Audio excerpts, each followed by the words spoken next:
How to form disaccharides, dipeptides, and saturated fat. First, let's take a look at disaccharides.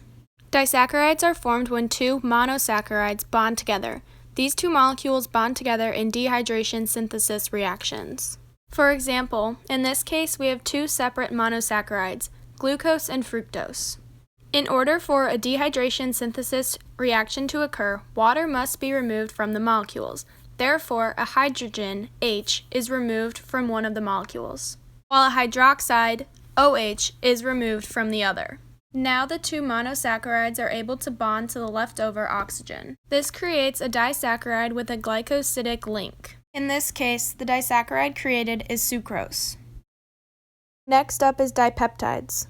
Dipeptides are formed when two amino acids are bonded together.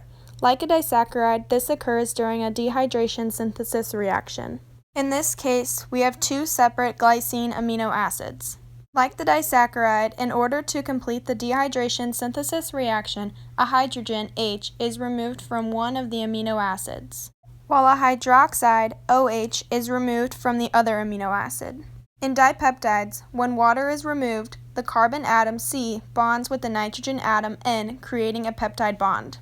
These two amino acids joined with a peptide bond is called a dipeptide. Lastly, we have saturated fat. Saturated fat is one of two types of fatty acids. The formation of saturated fat includes glycerol, which is found in many lipids, and it also includes a saturated fat chain.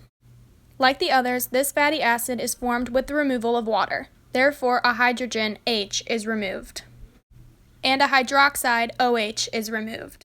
The fatty acid chains then bond with the oxygen, creating an ester bond.